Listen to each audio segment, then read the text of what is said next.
Good morning and welcome to worship today. In honor of Black History Month, I have chosen to play Sometimes I Feel Like a Motherless Child for the prelude, which is an African American spiritual.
Welcome to this faith community that we call the First Congregational United Church of Christ of Norman, Oklahoma, where no matter who you are or where you are on life's journey, you are welcome here.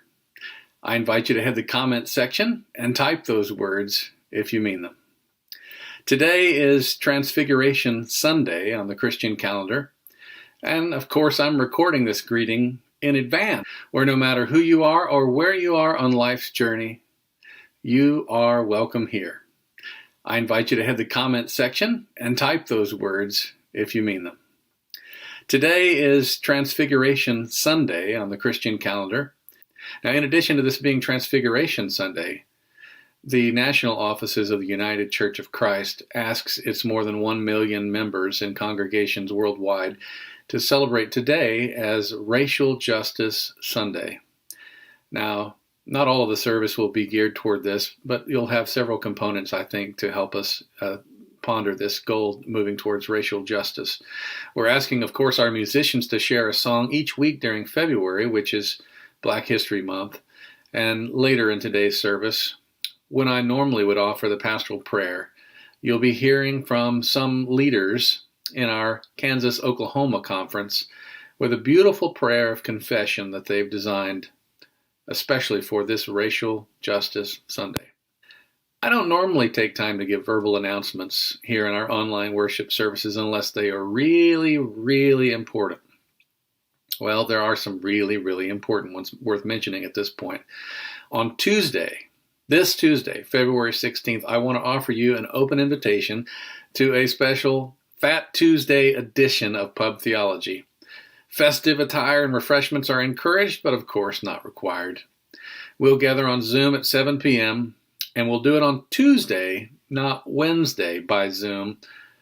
And we'll play a little game of Mardi Gras trivia. There will be prizes.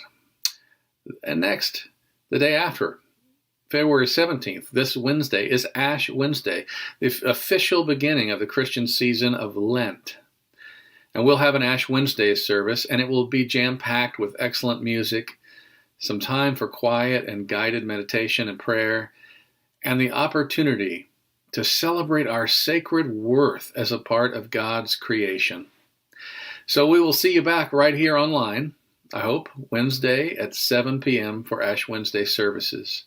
Now, if you're on the church email list, you should have also seen me encouraging you already a couple times to print off this year's Lenten daily reflections and readings. I would like to challenge all of us to read these very brief reflections and see the incredible artwork each day as a way of sharing a common spiritual path together for this leg of our journey we call Lent. Now, if you need the material for these readings, or maybe you're not on the church email list, send me a note, drop a comment, call me, send me a spoke signal, whatever, or message through the church Facebook page here, and I'll make sure you can access them. Many people on the topic of Lent, they ask me every year, Pastor, isn't Lent when we are supposed to give something up? You know, old school, like chocolate or alcohol or something we enjoy. Now, my answer is, only give up something you enjoy for Lent as a spiritual discipline if giving up that thing you enjoy will allow you to gain something even better. Can we have real talk for just a minute? Okay? Instead of just giving up something this year because you've heard that's what we're supposed to do, suffer a little bit during Lent, I want to do away with that kind of attitude. I'm not sure that was ever the intention. I only want to challenge us to think about giving up something if we are looking to replace it with something better. And by better, I mean something that will allow us to be a better version of our truest selves. So hold that thought in your mind today as we worship and we begin to make plans for the Christian season of Lent. What might I let go of for a season leading up to Easter that would allow me to be an even better version of myself? What would I embrace? What would I begin that might give me that opportunity to be a better version of myself? What if giving up a grudge I've been holding against someone would be the thing that set me free? What if giving up gossip or talking about people who aren't present in the room, in other words, in case you're wondering, might be the thing that caused me to love the truth even more? What if giving up a sense of entitlement might cause me to appreciate what I already have even more? So if coffee frees you up, all right. If giving up alcohol frees you up to be a better version of yourself, okay. But don't think only about physical things or material things. Let's think about our spiritual practices and attitudes as well as we enter into the season of Lent. Friends, I'm sure glad you're here today. I'm excited with what is to come. So let's begin this worship service together.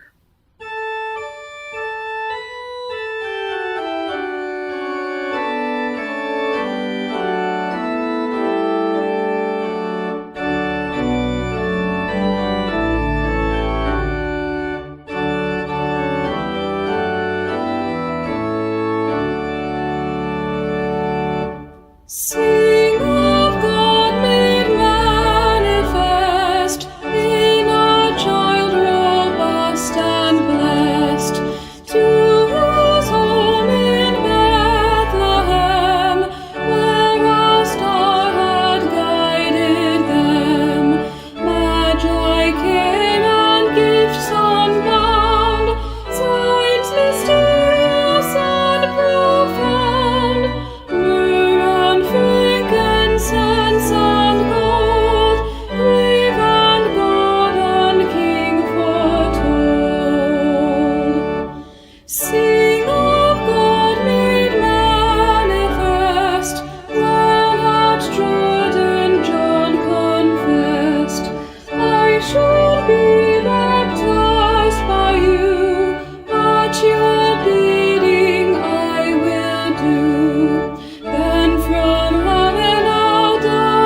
Sunday.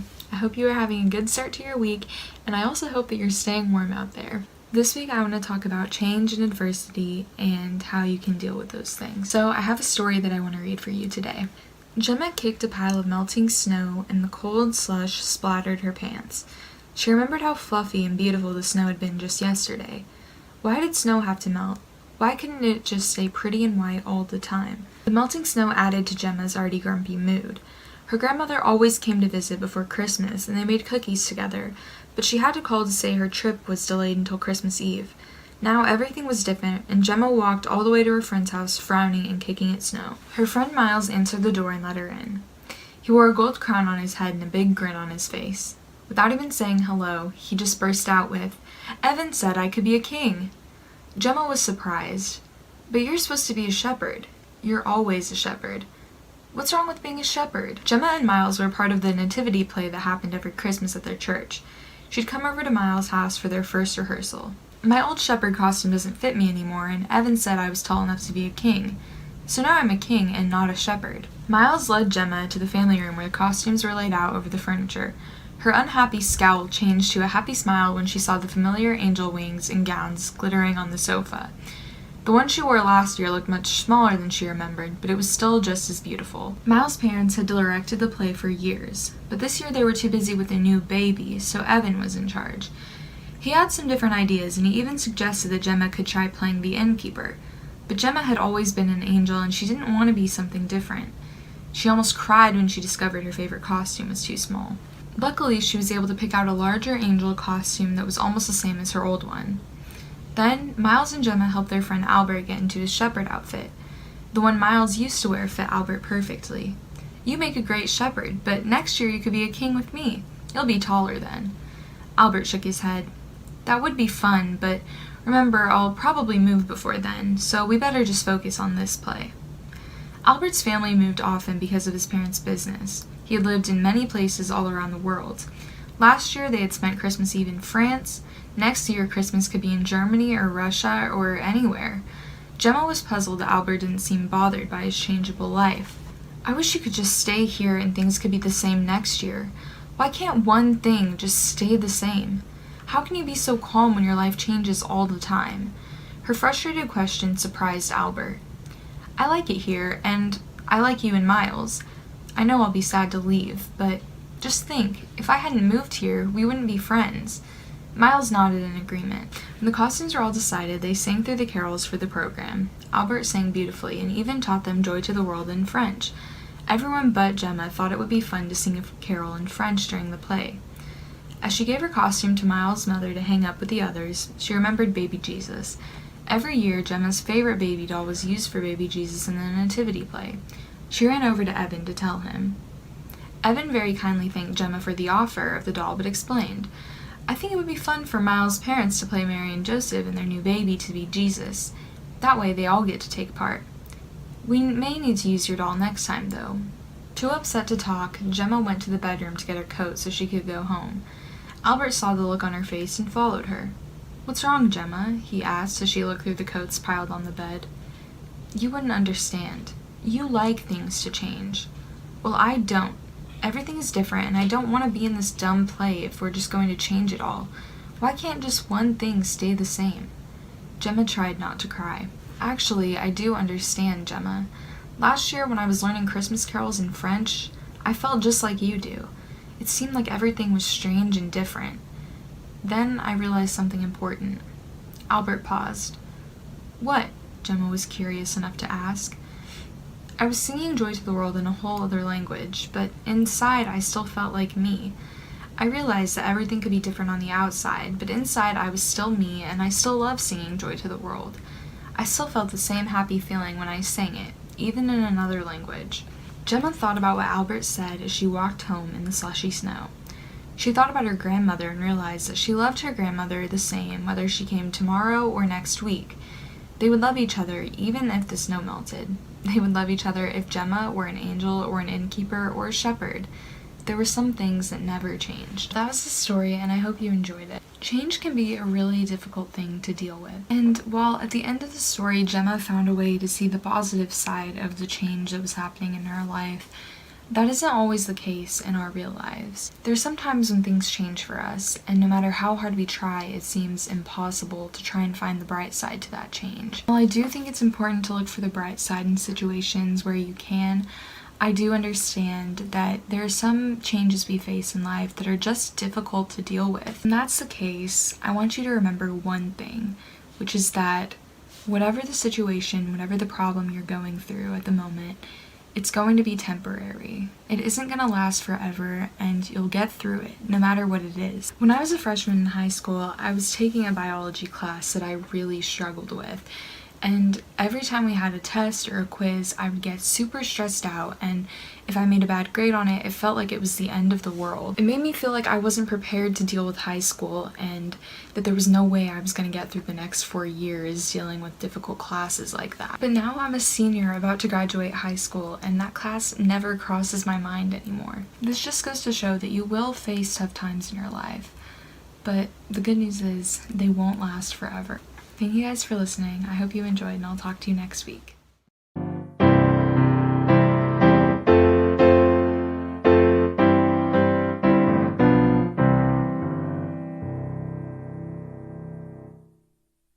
Now we have the opportunity to really participate and interact as a community. If you want to share a joy, with the word joy, so others know it's something you're celebrating, or concern if it's something that you want people to join you in prayer for or about.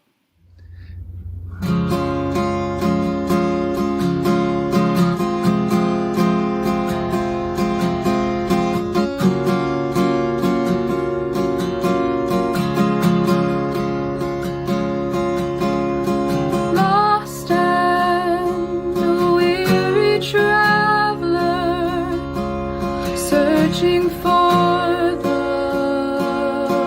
way to go.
O God, on this Racial Justice Sunday, we confess that the sin of racial hatred and prejudice distorts your divine plan for our human lives. You created us in divine likeness, diverse and beautiful, and every person, every race is your image. But too often, we fail to recognize your image in all. Forgive us.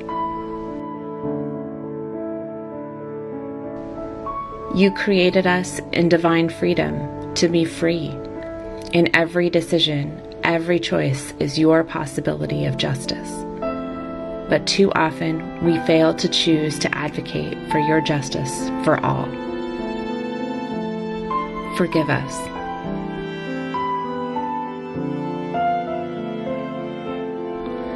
You created us for divine abundance, to tend and share. In every garden, every social structure is your seed of community. But too often we fail to create that community which includes all and gives to all equal access to your abundant life. Forgive us.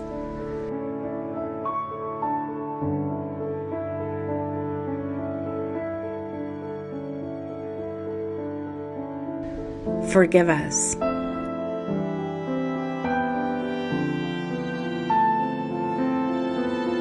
Open our eyes to distinguish good from evil. Open our hearts to desire good over evil. Strengthen our wills to choose good over evil, so that we may create among us your beloved community.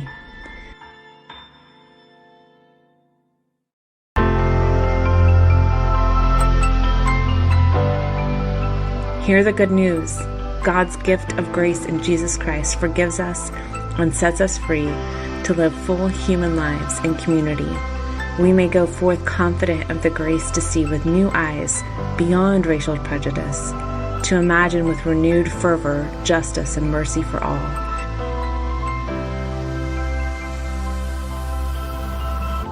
And to create with a new will a community where all are given access to God's abundant life.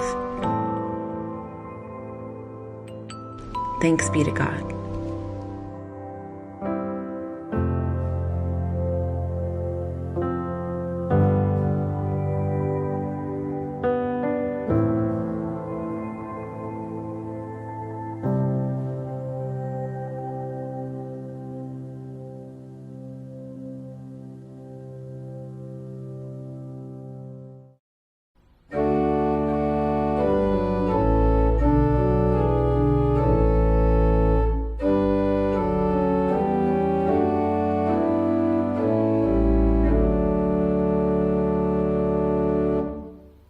And now reading from the Gospel according to Mark, chapter 9, beginning verse 2 through 9, the story of the Transfiguration, as Mark tells it. 6 days later, Jesus took Peter, James, and John and brought them to the top of a very high mountain where they were alone. He was transformed in front of them, and his clothes were amazingly bright, brighter than if they had been bleached white. Elijah and Moses appeared and were talking with Jesus. Peter reacted to all of this by saying to Jesus, "Rabbi, it's good that we're here. Let's make 3 shrines, one for you, one for Moses, and one for Elijah." He said this because he didn't know how to respond, for the 3 of them were terrified. Then a cloud overshadowed them, and a voice spoke from the cloud. "This is my son whom I dearly love. Listen to him." Suddenly, looking around, they no longer saw anyone with them except Jesus. As they were coming down the mountain, he ordered them not to tell anyone what they had seen until after the human one had risen from the dead. Here ends the reading. May God grant us wisdom and courage for interpretation. Thanks be to God. Amen. If we try to interpret this transfiguration story in any other way than symbolic and metaphorical, we have, I believe, missed the intent of the storyteller we call Mark.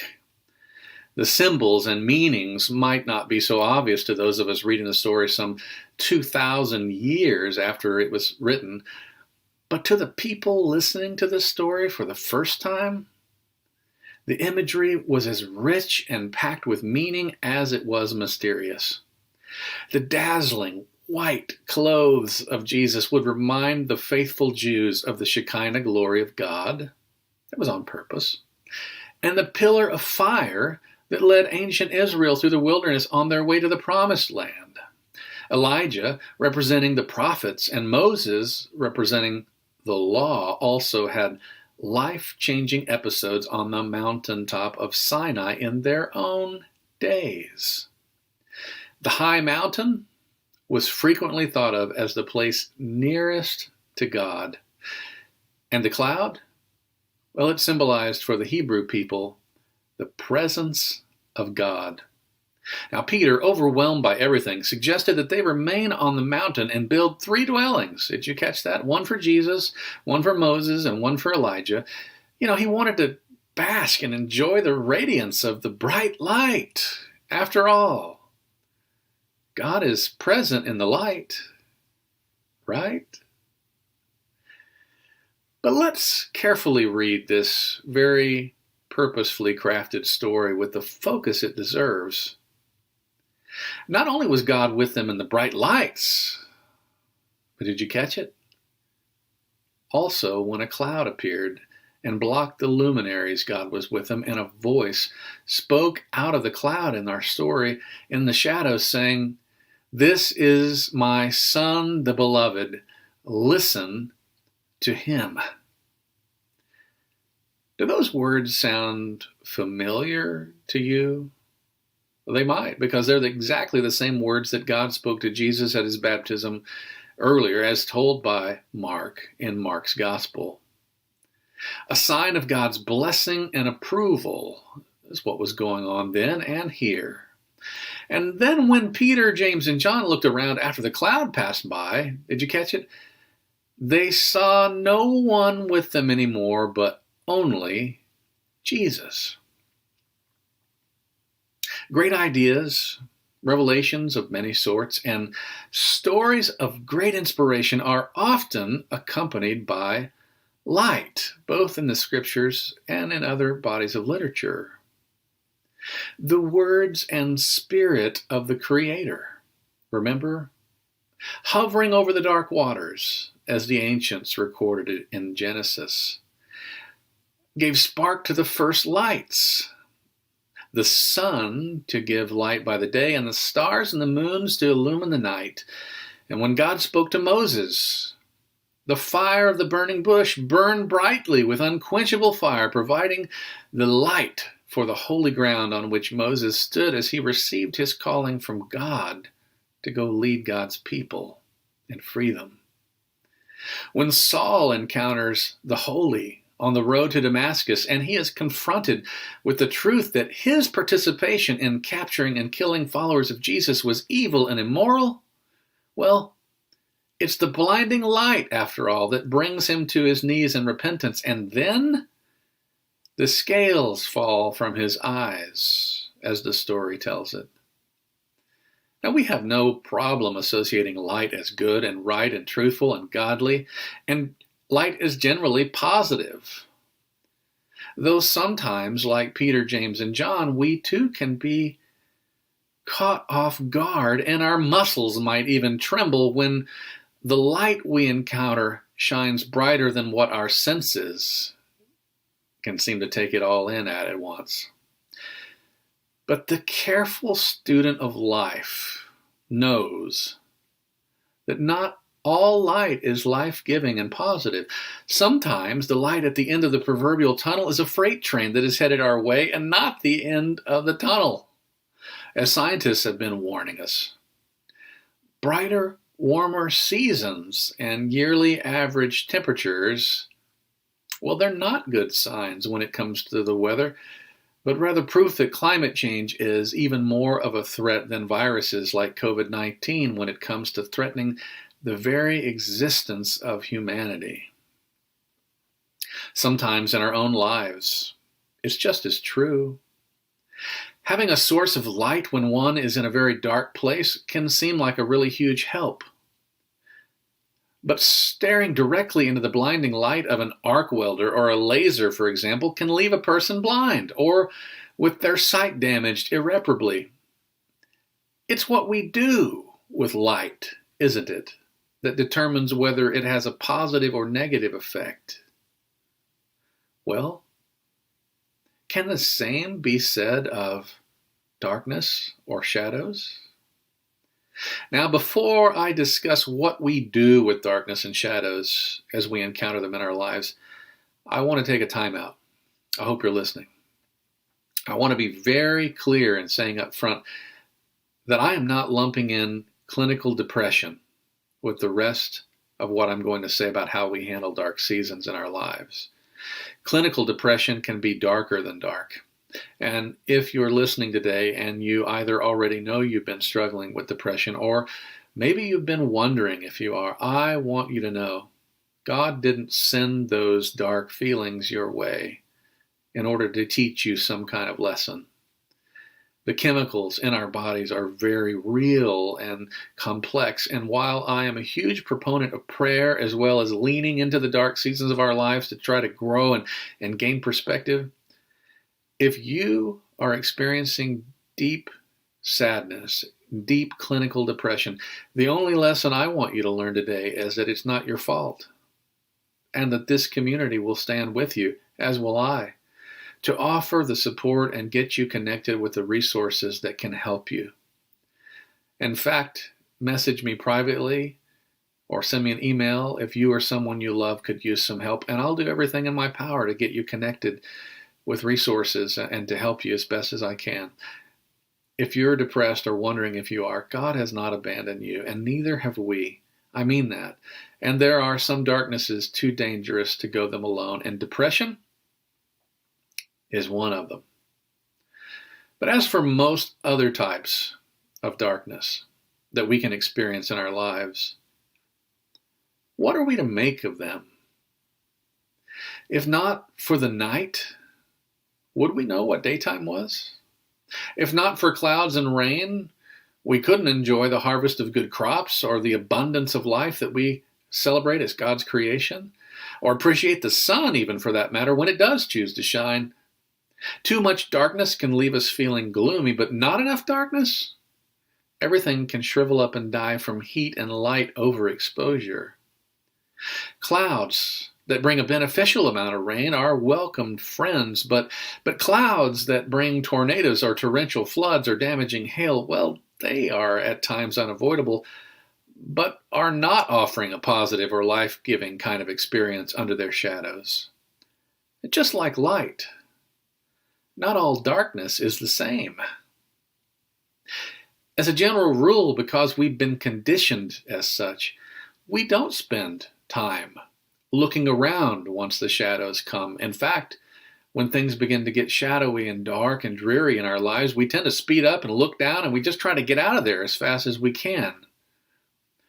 But what if Jesus and the disciples had darted off the mountaintop in our story today just as soon as they saw there were clouds gathering? It's what we do so often. Not just in our own lives, but also in the communities we are part of as well. If Jesus and the disciples had raced off the mountaintop when the shadows came, they would have missed God's pronouncement of Jesus' identity. Remember? This is my Son whom I dearly love. Listen to him. Those words were spoken in the clouds and in the shadows. Now, if you get nothing else from today, please hear me right now. Before we go running from the shadows next time they roll into our lives, let's try to remember to pause for just a moment, and let's look and listen before we run off to see if the clouds and the shadows might reveal something very important to us about ourselves, about our situation, about our communities, whether we're talking about the church or the nation or our families? What if there is an important truth that will only be discovered if we learn to linger in the shadows when they first appear long enough to see it, to hear it, to perceive it, to touch it, to live it, maybe even to embrace the shadows for a season? The poet Wendell Berry wrote, "To know the dark, go without sight, and find that the dark too blooms and sings." What if the light and shadows are not two opposite forces working against one another, but rather different expressions of the same Mother Nature of the seasons of our lives, so to speak? What if light and darkness, as they appear through the clouds, are all part of the same sky? I think we're onto something. Two members of the same team. Could we adjust our attitudes then towards shifting shadows and clouds and moments of darkness? What if truth is just as true? What if love is just as lovely? What if justice is just as just and peace is just as peaceful in the shadows as it is in the most blindingly bright lights? If we could only recondition ourselves not to flee the very first time the clouds appear together and the shadows begin to draw near, I wonder what we would see and hear and experience that just might change our entire perspective on our situation. Reverend Dr. Barbara Brown Taylor wrote one of her best-selling books on this very topic in 2014. I highly recommend Learning to Walk in the Dark by Barbara Brown Taylor if you haven't read it. In Learning to Walk in the Dark, Taylor asks us to put aside our fears and anxieties and to explore all that God has to teach us while we're in the dark. She argues that we need to move away from our, quote, solar spirituality and ease our way into appreciating lunar spirituality, since, like the moon, our experience of the light waxes and wanes. Through darkness, Dr. Taylor, or BBT, Barbara Brown Taylor, BBT as I affectionately call her among colleagues, she says we find courage, that we understand the world in new ways, and we feel God's presence around us, guiding us through things seen and unseen. Her major point is that often it is while we are in the dark that we actually grow the most. Now, while we all share some of the struggles we face in the shadows because we are members of the same communities, there are many, many struggles that are uniquely challenging to each of our own lives. And this is where I want to leave plenty of room for grace and encourage you to do the same when we have these conversations with one another about growing while we're in the shadowy, dark places of our lives. Sometimes just surviving these stretches is a major victory. We can never know just what someone else is experiencing, though, what trauma they may have already been exposed to that triggers different emotions and reactions even when they encounter similar circumstances when they're in the shadows. And things begin to gather, the clouds begin to gather, and things begin to grow dim. Barbara Brown Taylor speaks to the uniqueness of our experiences in the book I've been referencing. Listen to this quote. She wrote, "The more I talk to other people about their experience of the dark, the more they remind me how personal it is. Someone with dark skin, for example, tells me what it is like to live among people who do not think twice about using dark as shorthand for something sinister, sinful, tragic, or foul. Someone from northern Canada tells me how precious darkness is in midsummer when the sun does not go down until midnight and is back in the sky by 5 a.m. Most arrestingly of all," Taylor continues, "someone holding the harness of a seeing eye dog asks me if I know what darkness means to someone who is blind." Powerful words, aren't they, from Barbara Brown Taylor? That is to say, we do not all share the same experiences in light or in dark. But my prayer for us all is that we would learn to recognize that when the shadows come and when the light seems to grow strangely dim, there is a deep, abiding truth that does not change like shifting shadows. In fact, sometimes it's only when the clouds gather and the shadows come, and instead of fleeing, we linger for just a moment, that we are actually ever able to hear the voice of truth say to us, "You are my beloved child, whom I dearly love." Everyone, listen to them. We have some things to teach each other. That's what I think that was about for Jesus. Not only was God's voice in our story indicating his chosenness and belovedness, but also a reminder that he had some things to teach others. We can celebrate our chosenness as well as be reminded that we have some things to teach the world as well through our own experiences. And we may have well learned many of these things while we were in the dark shadows. It is high time we quit viewing every dark stretch in our lives as a failure or something to be feared, dear ones. For the blessing and the approval of all that is good and holy remain with us both in the sunshine and in the shadows. Our identity, our belovedness, our place in this one world family, and in this world as leaders who are working to build the beloved community, those things, they never change. Even and most especially when the shadows come. For when the shadows come, we should be listening. Amen.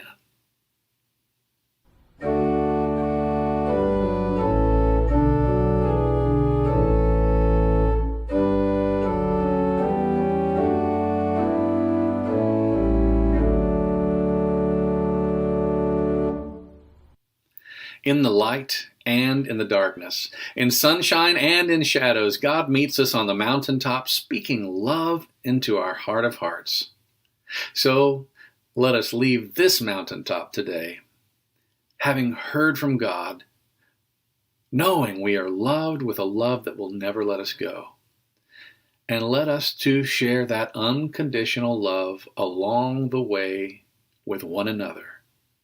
Every single other. Amen.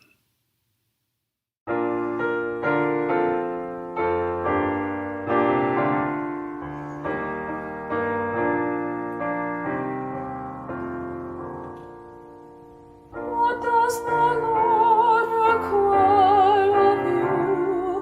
What does the Lord require of you?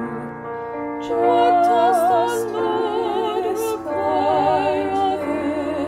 What does the Lord with your heart? What does the Lord require of you? What does the Lord require of you? To seek justice and love kindness and walk humbly with your God.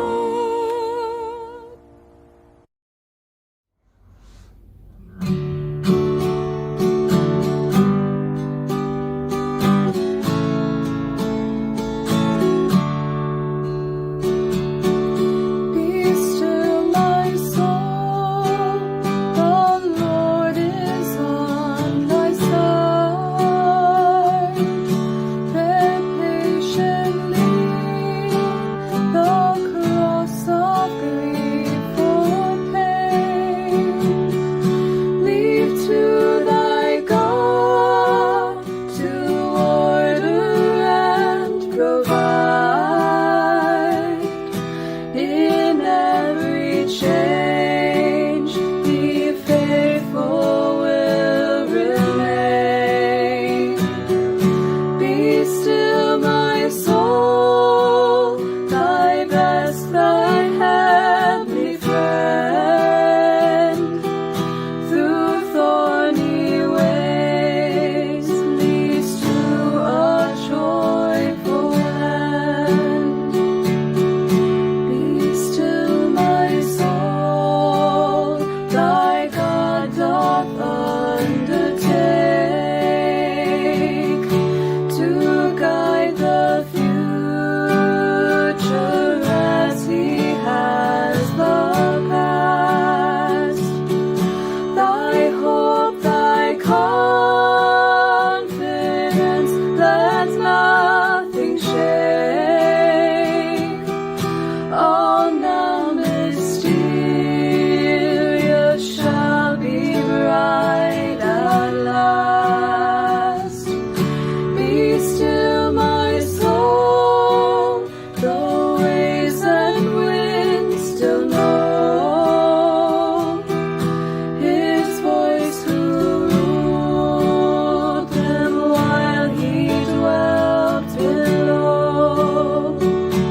my soul.